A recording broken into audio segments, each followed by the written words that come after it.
నమస్తే, welcome to our channel.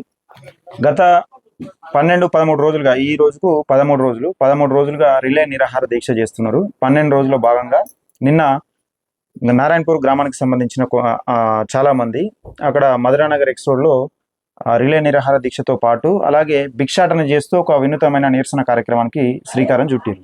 అయితే ఆ శ్రీకారం చుట్టిన నేపథ్యంలో మొన్ననే పిలుపునిచ్చారు. కాకపోతే మొన్న పోలీసులు ఎక్కువ వచ్చారనో లేకపోతే వీళ్ళను అడ్డుకునే ప్రయత్నం ఏదైనా జరుగుతుందన్న భాగంగా దాన్ని రద్దు చేసుకున్నారు. నిన్న ఈ కార్యక్రమానికి విజయవంతంగా పూర్తి చేసుకునేందుకు ముందుకెళ్ళారు. అయితే ఈ జరిగిన క్రమంలో ఇక్కడ ఈ అనేకమంటే కొన్ని విషయాలు వస్తున్నాయి.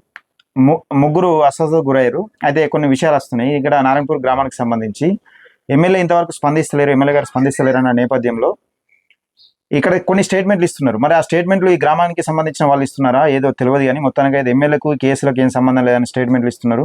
ఇక్కడికి వచ్చి గ్రామస్తులను అడుగుతానేమో లేదు, అక్కడ ప్రెస్ మీట్లో జరిగింది వేరు, అక్కడ మాట్లాడిన అంశం వేరు, ఇక్కడ ప్రెస్ మీట్లో ప్రెస్ నోట్ ఇచ్చింది వేరు అని మనకు చెప్తున్నారు. సరే, అది ఏమైనప్పటికీ ఏదో ఒక విషయం బయటకు వస్తుంది.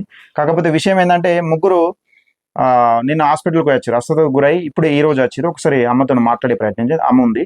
అమ్మ ఏం పేరు అమ్మ? నిన్న ముగ్గురు పడిపోయారా? ఎట్లా చక్కెర వచ్చి పడిపోయారా? ఎంతమంది కూర్చున్నారు మొత్తం? మహిళలు ఎంతమంది? ఇప్పుడు ఎందరికి ఇట్లా అయిపోయింది? ముగ్గురికి. ఇప్పుడు మిమ్మల్ని అంటే బీపీ లో అయిందా? నాకు ఉన్నది బీపీ ఉందా? ఇక తినకపోయేసరికి టైం తింటలేరు. మళ్ళీ అటు పోయి ఇటు వస్తామని అనుకోని అంటే మీరు రిలే నిరాహార దీక్ష చేస్తున్నారు కదా, ఇక అన్నం తినకుండా రిలే నిరాహార దీక్ష చేయడం వల్ల తిరిగినట్టు ఇక కొడుకు గట్లుండే, ఇక కోడలు దుకాణంలో అని ఇక నేను పోయి ఉంటున్నా. ఇక అట్లా పోయి వస్తారు కదా అని అనుకోని పోయినా. ఇంకా తిరిగిపోయి ఆయన అట్లనే కింద పడిపోయినా. కింద పడిపోయినా. అక్కడి నుంచి అంటే కరీంనగర్ తీసుకుపోయారా? ఈ కాశీంలో తీసుకుపోయి నుంచి ముగ్గురిని పంపి. ఇప్పుడు నీళ్ళు వస్తే మీకు ఎకరాకి వస్తాయి? ఇంట్లో మొత్తం ఆ చెట్టు దాకా వస్తాయి. బయట ఉన్న చెట్టు అంటే ఇంట్లోకి వస్తాయి? ఏమైనా పదన వస్తుంది ఇంట్లో? ఆ గోడలన్నీ పదనే గోడలు మొత్తం పదనేనా ఉంటాయి? పదనే ఉంటాయి. ఈసారి పాత ఇల్లు కూలే ఇవన్నీ. ఇప్పుడు అంటే కొత్త కొత్త సిమెంట్ రాసినట్టు అనిపిస్తుంది అక్కడక్కడ. అంటే పాత గోడలే మొత్తానికి? పాతదే. పాత గోడలే. పాతది. అంటే ఎంత మిమ్మల్ని రమ్మంటున్నాడుగా ఎమ్మెల్యే, మరి మీతో మాట్లాడినని అంటారు వాళ్ళు. ఇప్పుడు ఎమ్మెల్యేకి సంబంధించిన కొంతమంది మాట్లాడారు కదా, అంటే ఎమ్మెల్యే పిలిచిండు కేసులు తీపిస్తా అని చెప్పిన అని ఒక స్టేట్మెంట్ ఇస్తున్నారు. తెలియలేదు మిమ్మల్ని? తెలియదా? అంటే ఇప్పుడు ఎట్లుండేది మరి ఆరోగ్యం? కొంచెం ఇప్పుడే వచ్చిన. ఎంతమంది వచ్చారు అక్కడి నుంచి హాస్పిటల్? మొత్తం డిశ్చార్జ్ అయ్యారు? ముగ్గురు డిశ్చార్జ్ అయ్యారా? ఇప్పుడైతే మంచిగా ఉందా? కొంచెం. మరి ఎమ్మెల్యే పిలిస్తే పోతారా మరి? ఆయన ఇక్కడికి రాని అంటున్నాడు. రాకుంటే ఉండను. అంతవరకు ఎంత అవుతుందో అంతవరకు దాకా ఇక ఇట్లనే చేస్తాం.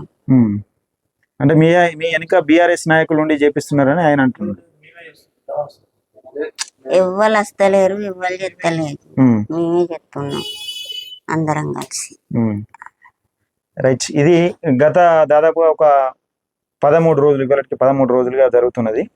అంటే ఇక్కడ కాంగ్రెస్ వాళ్ళు ప్రలోభ పెడితే కొందరు స్టేట్మెంట్లు ఇస్తున్నారని గ్రామస్తులు ఆరోపిస్తున్నారు. అంటే అసలు ఇక్కడ కేసు పెట్టిన వల్ల కాంగ్రెస్ ప్రమేయం ఉంది, అలాగే ముఖ్యంగా ఎమ్మెల్యే గారి ప్రమేయం ఉంది అని ఇక్కడ గ్రామస్తులు అంటా ఉంటే, కొందరు ఎమ్మెల్యేకి ఏం సంబంధం లేదు, అసలు ఎమ్మెల్యేకి దీనికి కేసులకు ఏం సంబంధం లేదని కొందరు స్టేట్మెంట్ ఇస్తున్నారు.